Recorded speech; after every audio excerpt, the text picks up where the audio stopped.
Welcome to the Customer Wins podcast, where business leaders discuss their secrets and techniques for helping their customers succeed and in turn grow their business.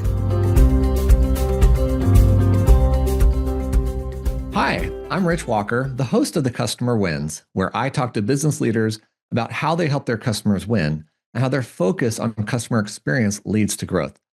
Some of my past guests have included Michael Jeanfro of Mariner Wealth, Michelle Feinstein of Salesforce, and Arnold Shu of G-Reminders. Today is a special episode in my Perspective series where I talk to people to get different views of the world and find inspiration for all of us to learn with.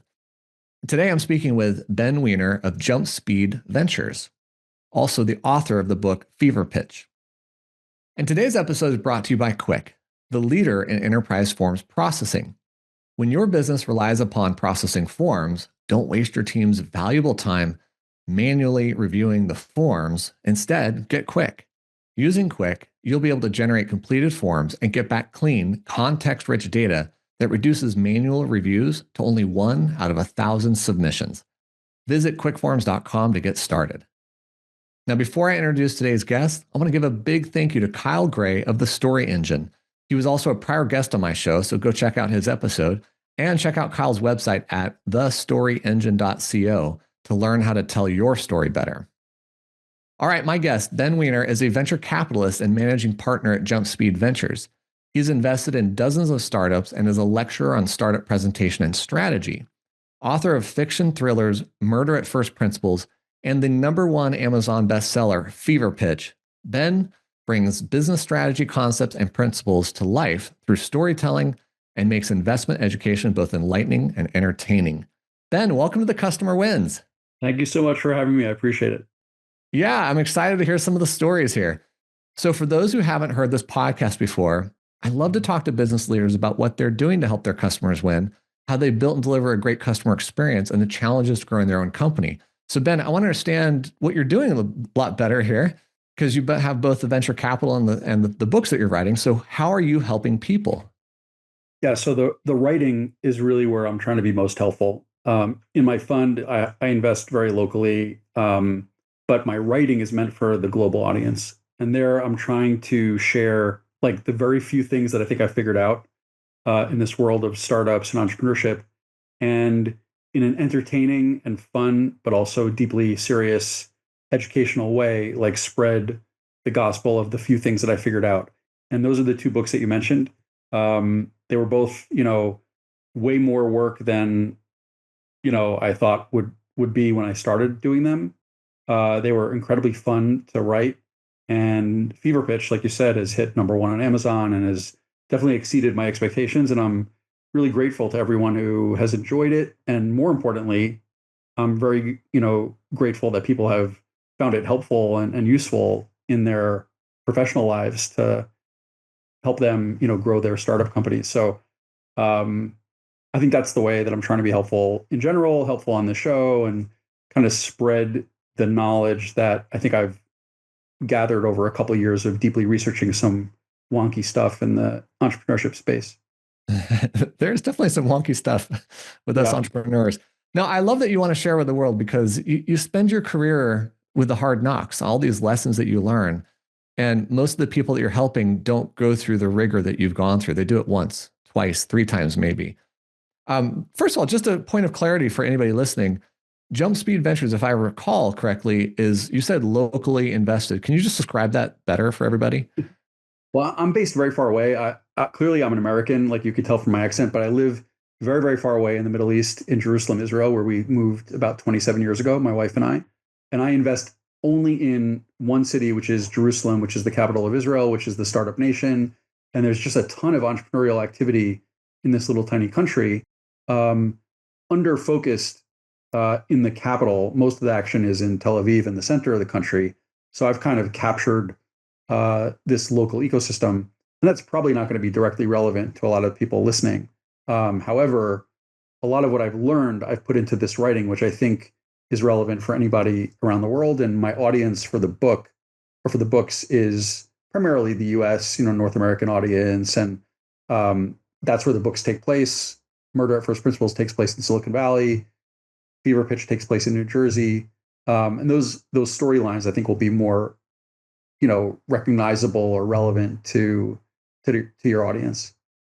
Yeah, I wanted to just tell all my entrepreneur friends who might be listening, don't go pitch Ben unless you're in Jerusalem and you have the right kind of model. Right. But definitely check out the book. So, one of the things that we talked about when I first met you is that you are actually storytelling. You're not just saying, hey, here's the prescription, do these things, your resume has to look like this, et cetera. You're using storytelling to do that. So my first question about that is, have you always been a storyteller? Is this who you are in general? I probably have some sort of aptitude for it, but most of what I figured out was the result of research. Not I wouldn't say natural aptitude. So the book, which is a novel about a founder, an entrepreneur who can't pitch a startup to save his life until he actually needs to pitch a startup to save his life. It's a teaching tool to teach through this crazy story that gets very extreme. What really happens to a lot of us as entrepreneurs, just it takes it to an extreme level. But a lot of his problems, he's very well meaning, this guy, but a lot of the stuff goes off the rails. The problems that start him on his crazy roller coaster journey are problems that I think would be familiar to a lot of entrepreneurs and the people that love and support them. So he has some misconceptions about business life and about the meaning and significance of his product, et cetera. And he needs to kind of get smacked in the face or worse, to like come to grips with what he needs to do to raise the money to get him out of his trouble. I think that is something that I was quite familiar with from my experiences as an entrepreneur before I became an investor. And I'm not sure if I'm directly addressing your question, but I think these things are general. These are general issues that I think would apply to almost anybody who's doing something entrepreneurial. I'm just trying to take it to an extreme, and the act of writing the book was almost ridiculous. Like, I'm trying to teach something that I could have taught and ended up teaching for free, like in a 1,000 word blog post. I just had fun turning it into a story. And so your question was I always a natural storyteller?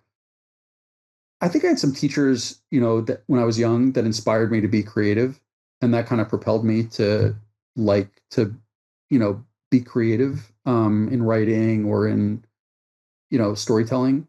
But again, I think that wouldn't have been enough for me to write this book. I think I had to really spend a couple of years researching business communications, storytelling structures, to be able to stand behind the framework that I'm pitching in the book. So I think I had some seeds of natural aptitude, but not enough to be a professional writer. I had to learn a lot about how to turn that into something that was, presentable to the outside world. Right.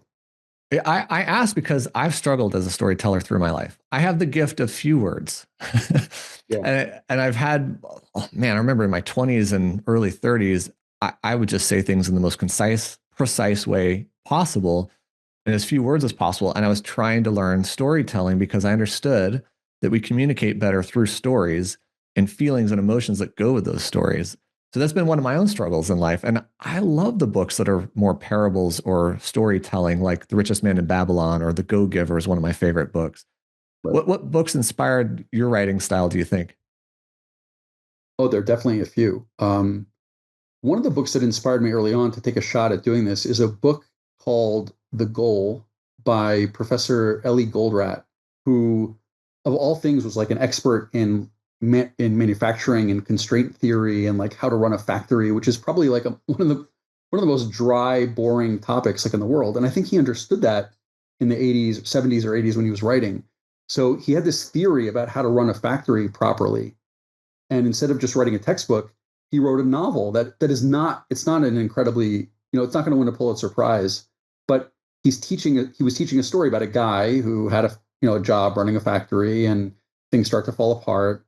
And magically this professor like lands in his life and starts teaching him what to do. And it's really just a Trojan horse to teach his theory of constraint theory. But the crazy thing is that book has sold, I think, to date, like 8 million copies. People reference Wow. it all the time. Professors of manufacturing, and whatever it's called, or organizational operations research or whatever, they assign this book to their classes in college.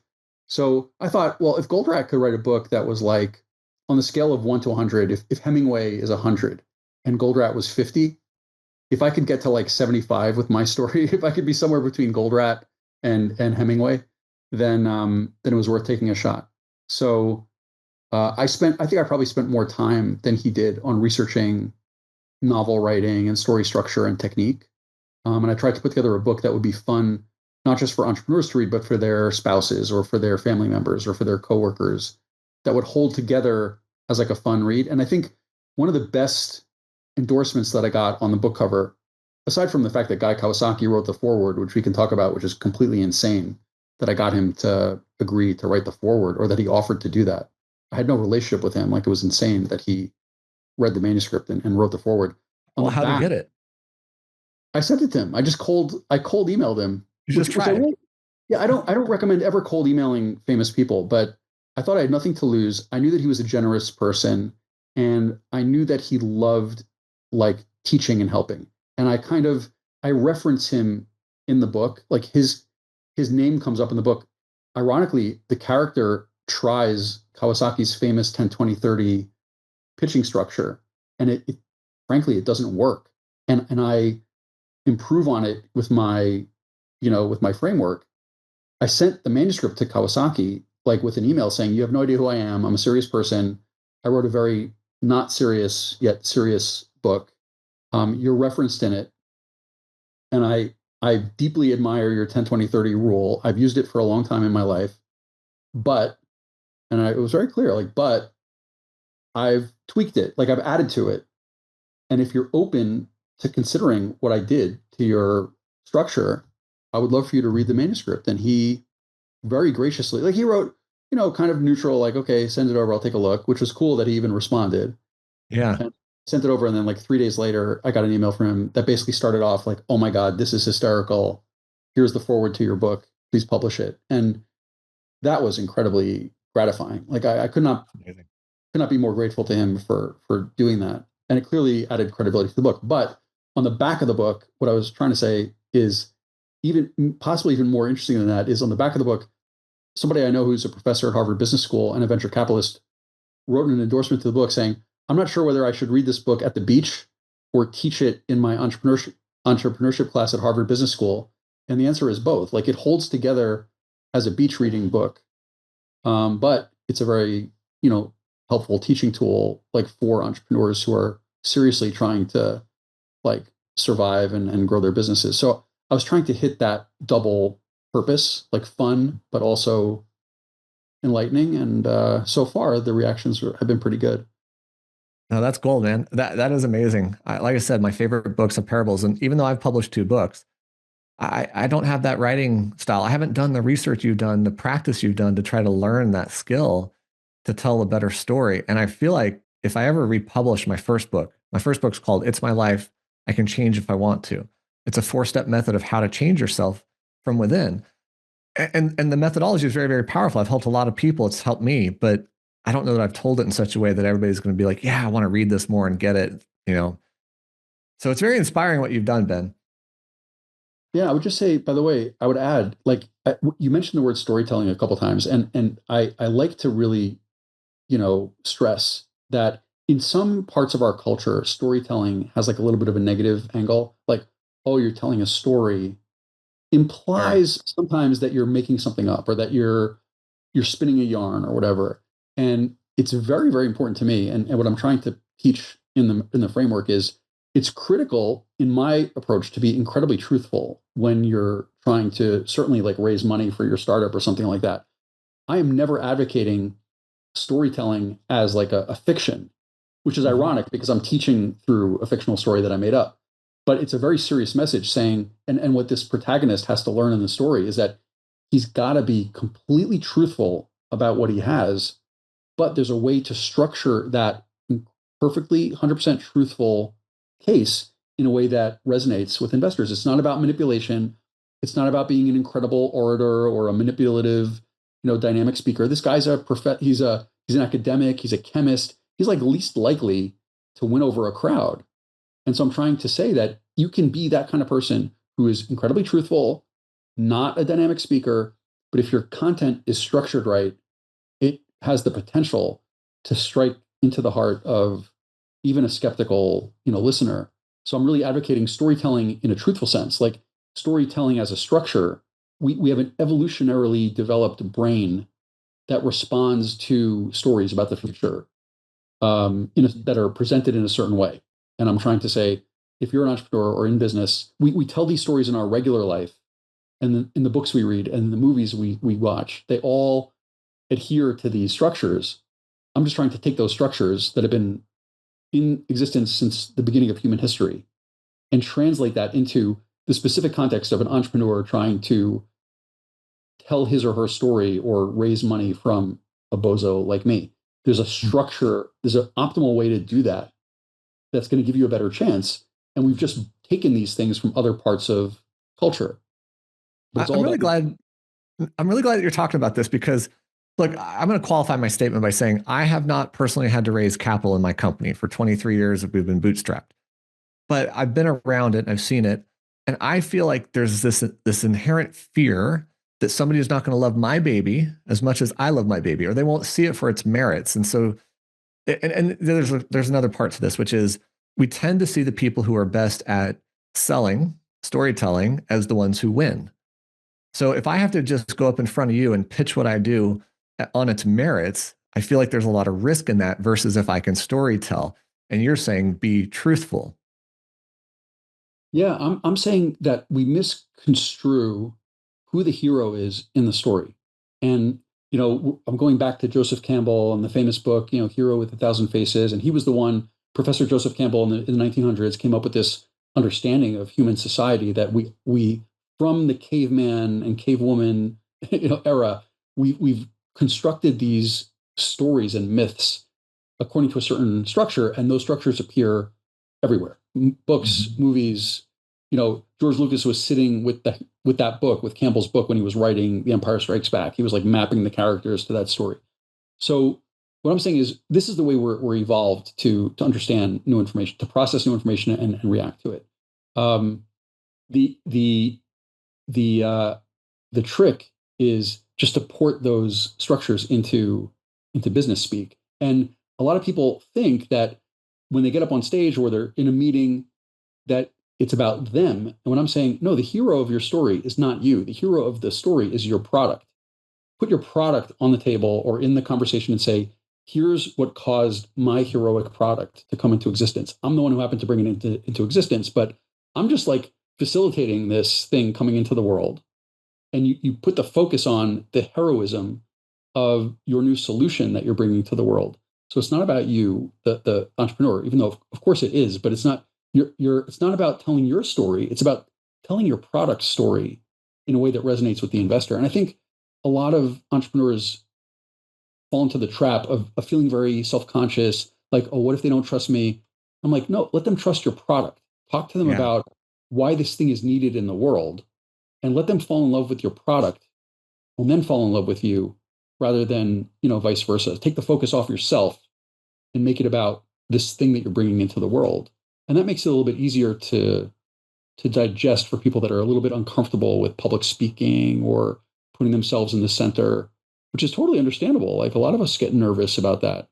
So I'm saying, shift the focus. Here's the structure to make your product the hero, and how to paint that or structure that story that your product comes riding in on its white horse and saves the day. And you can feel more confident about speaking that way, because it's not about you, it's about the thing that you're building. That makes more sense, because as an entrepreneur, you're giving birth to this idea, building it into a product, but ultimately you want the product to take on its own life. You want it to have its own infrastructure and people that run it and manage it. I mean, my own goal is to just not do tasks anymore, just to lead, evangelize, et cetera, because I want the product and the services to do their own thing as they evolve. That makes a lot of sense. So can we talk about your book in terms of the actual teachings beyond, making the product the hero? What are some of the principles or core steps that we go through?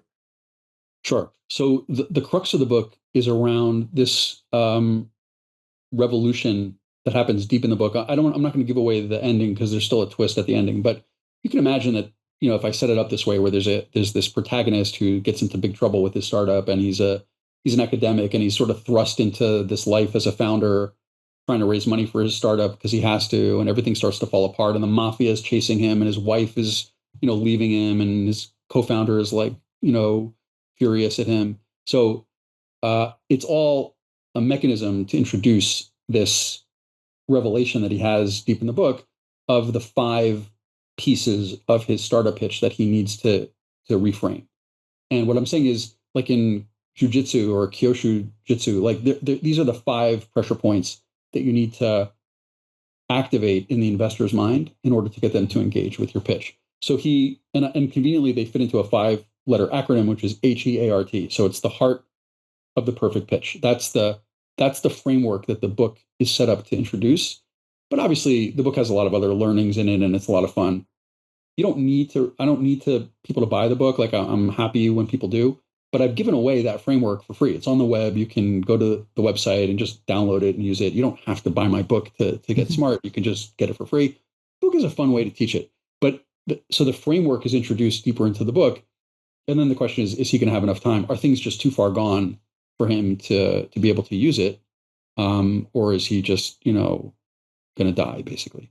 Yeah. Or something worse, or in between. So that's the framework. I can go into what those 5 things are. I'd love to hear it. Actually, I think everybody would get value out of hearing just at least what the letters mean. Okay, I'll run through it really, really quickly, and we can dive in. So the H is hypothesis. Start with why. Simon Sinek, TED Talk, like every great movement, amazing. I watch that TED Talk every couple months just to recharge my batteries. It's so fundamentally important, and he's so brilliantly correct. Like every great revolution, every great political movement, every great company, every great product started with why. The leader explaining why they were doing what they're doing, not what they did or how they did it.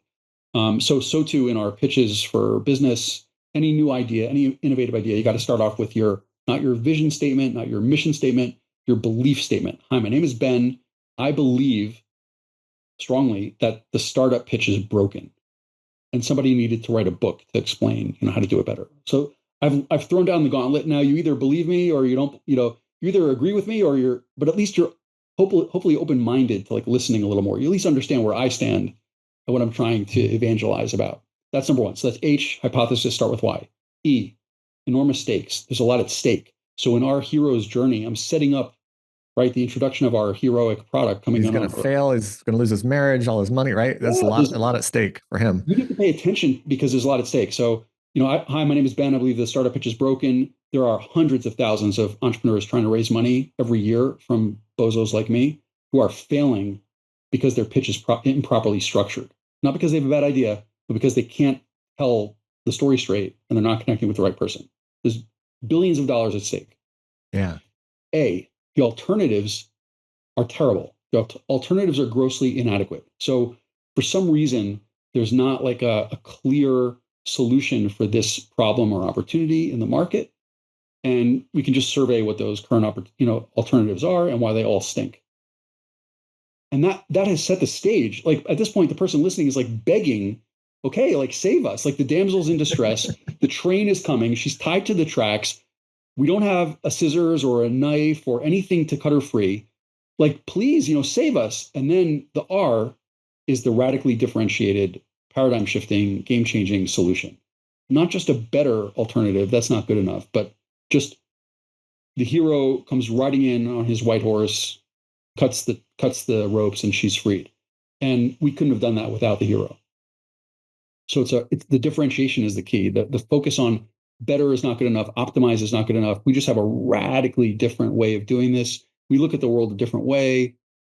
You're probably resonating with this, like, form creation. Form creation is screwed up. Like people are getting bogged down in these forms. We came up with this way of making it 10 times simpler. Okay, this is super interesting. And then finally, the T are the traits and skills of the team. Not the T doesn't stand for team. The team stands for traits and skills of the team. We have the credibility and the ability to design, build, and sell this new heroic solution. Like it might not exist yet, but we're the ones to design, build, and sell it. We have the unique capabilities or the roles defined on our team or the background or whatever it is that gives us the credibility and the proof of ability to be able to do this. And in my mind, that's the perfect pitch. Like that is not only the 5 parts, the 5 most important parts of the pitch, but if you were stuck in an elevator those are the five things to describe to somebody like me to get me to take a further interest. So it's H.E.A.R.T, hypothesis, enormous stakes, alternatives, terrible, radically differentiated solution, and traits and skills of the team, credibility and ability to design, build, and sell. And that's it. That's the whole thing in a neat package. I And love it. ironically, Go ahead. Sorry, I'll well, I would just say, ironically, as somebody who listens to hundreds of these a year, it's shocking to me how few of them not only hit some of those, but some of them don't hit any of those pressure points. And you're listening for like an hour or half an hour, and there's a lot of information coming at you, but none of it hits any of those pressure points. And I'm trying to fix that. I'm trying to say, don't change what the product that you're building, just change the way that you describe what you're doing and make sure you hit these 5 points. And you're not guaranteed to succeed, but you're guaranteed to have better chances Yeah. and to feel more in control of that presentation. No, I love it. And you know what? I'm sitting here listening to this from a sales standpoint. It's just generally selling your product to Yeah. customers. It's the same thing. Why did we do this? What's at stake? Your time and your money and your experience is at stake, et cetera. This is such an amazing framework. And it doesn't feel like selling. It feels like storytelling. Yeah, it's sharing. I think selling has storytelling has a bad rap, selling has a bad rap. If you have a treasure that you've built, or you are building, you have this amazing product that you're working on. You've revolutionized the way forms are handled or dealt with. Well, wouldn't you want to share that with people? Like, it's not, you're not trying to Oh make a buck yeah. off them. You're saying, I've spent a lot of time and effort building this thing. It really works, and it's totally different than anything you've seen. Would you like to try it? Like, of course you're gonna have to pay me for it if you like it, but like, would you be interested in that? Would that possibly like make your life better? You're not trying to squeeze money out of them so that you can pay your bills. You're trying to say, I've got this really cool thing in my pocket. Would you be interested in trying it? And I think that it just turns selling on its head. It turns storytelling on its head. You're sharing a Yeah. treasure that you believe has incredible value with those that are interested in joining you. So I apologize. I still don't have the negative connotation of storytelling in my head. I think of it as a positive, actually, of Okay, a lot of taking people people. along a journey and seeing an outcome that's different than what they imagined in the beginning. But I love what you're saying in terms of sharing, because as an entrepreneur, I do have that feeling. I have built an incredibly valuable product, service, and company over time. We're solving problems nobody in the world is solving in ways that nobody's thinking about solving, and I feel like it, you deserve a chance to see it because it could Yep. change what you're doing. And honestly, I'll tell you, we had a call last week with a customer. It was the third call. The first call I got off and said they're not going to be a customer, not the right fit. They don't see it. They called back and said, well, we have this other thing. And then the third call, I was shocked at how much they need this and really how big the opportunity is. It's like 10 times bigger than I thought. It was just this really magical moment. Like they're excited and we're excited and it can all work because they took the time to see it and I got to share it with them. Yep. Yeah. I mean, So listen, anytime you ever bought something, you probably didn't feel like somebody was squeezing money out of you. You felt like you were getting some value and you were happy to. So we have to put ourselves in those shoes and say, I feel like I've got this really cool thing. I'd love to share it with you. Would you like to join me? yeah. All right, so I'm going to ask a different type of question here. I don't know how much you get into AI and the use of AI, but how do you feel if somebody pitches you, they took your framework, ran it through AI, and rebuilt their entire presentation using AI to get there? Does that come across? Do you feel slighted or It's anything like already that? it's already happened. When I saw it for the first time, it was very freaky. But two friends of mine who are pretty serious, one's a professor, um, one's an entrepreneur. So they, without asking me, um, turned my framework into an AI, so that you could dump in any idea and it will spit back the Ben Wiener H.E.A.R.T framework pitch for that thing. And I was incredibly flattered that they did that. On one hand, I was also a little bit creeped out and uncomfortable because what I'm really trying to do, I made my own generator, my own pitch generator, which is free on the web. You can go to feverpitchbook.com and go through the playbook and get it at the end. The way I did it was, my form asks the entrepreneur questions with character constraint text boxes, and it's like forcing you in your own words to articulate what your product's value and differentiation is. For me, that's much more about, like, this is your baby. Don't give it to an AI to generate. Like, if you don't know your own product really well, that's not good. So my form like forces the entrepreneur to regurgitate and spit out and refine and distill into very tight text what the real core of their product is. I was much more comfortable with that approach. Clearly, AI could do it 10 times easier, but that's not the point. I want the founders to come to the realization of what they really have, like to squeeze the charcoal into a diamond Mm-hmm. themselves rather than it's their baby, rather than letting an AI do it. So I have no beef with my two friends who turned it into an AI, and it's been cool to play with it and watch it, spit out stuff. But that wasn't what I really wanted. I want the. It's so important that I want the entrepreneur to get there by themselves. Um, Well, so it's I, kind of it's kind of like writing a book. If you had just gone to AI and say, "Hey, write me a novel on this premise," it wouldn't have been as gratifying or as no, good as what you've done. it's not there yet. I play a lot with AI. I use it a lot, and it is absolutely fascinating. But it's still not. And it comes up with stuff that is stuff that I wouldn't have thought of when I'm Mhm. doing, some writing or something. But I would still not use what it spits out completely. And when I've had to make a speech or a lecture or do something, I'm not going to just take what ChatGPT gives me. It's not good enough, and it's not my voice. It's not my creativity. So I'll use some ideas, um, but I'm not going to write a book using ChatGPT. It doesn't feel right. It's not me. Yeah. So it's incredibly powerful. I have much more fun arguing with it. For work, I've put lots of research into ChatGPT and just to test, new ideas that I'm hearing or new markets that I don't know much about. And what's fun is when you challenge it. Like the first pass is often not complete, and it'll give you a very authoritative. Oh yeah. And then you say, "Well, can you give me some proof of that?" And then it'll come back and say, "Oh, actually, I got one where it came back and said, I apologize, as if it's a person. I apologize. I spoke too soon. I've done some more research, and actually, it's not what I said. It's different." I'm like, this is crazy. Is there some like little man inside my computer like talking to me? So the most fun I have is arguing with it and pressing it to try to change its mind or do some more work. Have you had it be devil's advocate and tell you why it's not going to work, what the failure points are? Have you done that? Oh yeah, I've had some very very bizarre experiences with it. The funniest one I ever had.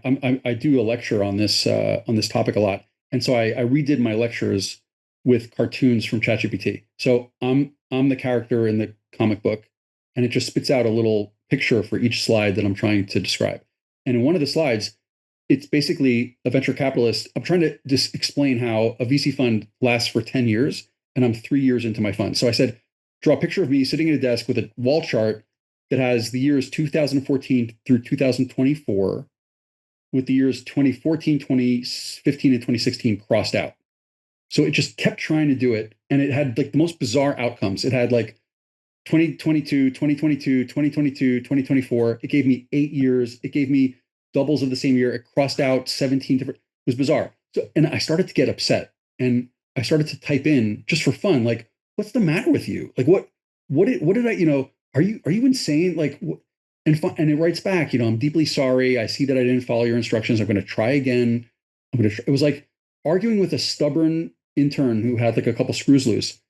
And finally, I just wrote in all caps, I don't understand why you can't do this. Like, I thought you're supposed to be like intelligent. And it thinks for a long time and it writes back, listen, I'm clearly having a problem with numbers and pictures at the same time. It's a known bug in my system. Hmm. I therefore recommend, it's crazy. I recommend that you ask me to do the picture with the chart without the numbers and then fill in the numbers yourself and cross them out. And that should probably work for you. I'm like, first of all, oh my God, how did I not think of that? B, this is so twisted that this computer understands its own problem, can't figure out how to fix it, but tells me how to do it in a workaround. Like, that was probably the most fun that I've had. Like, I spent an hour and like, why didn't I think of that in the first place? Why was this thing too dumb to do it, but so smart that it figured out a way to hack it that I couldn't figure out? That's a long story to explain how AI is No, but not yet gonna. you tapped into something I've been doing over the past, say, 5 to 6 months, and I've been trying to treat it more like a human. And when a human and I don't communicate well, I then seek to understand and say, okay, what are we missing here? How are we off? What's your perspective? So I've been doing that with ChatGPT. How do you act? How do you plan? How do you think this way? Why is Why did I give you the same prompt twice and you got two totally different answers? And the response is remarkable. I mean, for that specific one, it said, well, you left out assumptions. So I didn't know if you wanted speed or cost optimized. So one answer was for speed, one was for cost. They're in conflict with each other, so you can't have both. Right. No, it's fascinating. Ben, we're going to run out of time. And before I get to my last question, there's one other thing I wanted to ask real quickly. I connected you with somebody so that you could teach your pitching framework to entrepreneurs. So who are you looking for so you can continue to do that? Yeah, I appreciate that question. I speak regularly to groups of entrepreneurs, so like accelerator programs, incubators, anybody who's building startups, especially in groups. It's just a very efficient way for me to get up, or on Zoom or in person. I've been doing this around the world, like appearing at conferences or gatherings of startup founders who are all kind of trying to raise money for their startups. That's the perfect place for me to spread this message because it's the most helpful point in the entrepreneur's journey. And I'm happy to do it, love doing it. Grateful to you for the introductions that you made. You're sort of scooping some of my gratitude stuff at the end. But that would be optimal for me. And then any individual person who is building a business and needs to pitch it to other people to get them to come on board or certainly give them money, this is optimal for them. And I'm happy for them to partake of it. Again, it's free. Like I'd love for you to buy the book. You don't have to.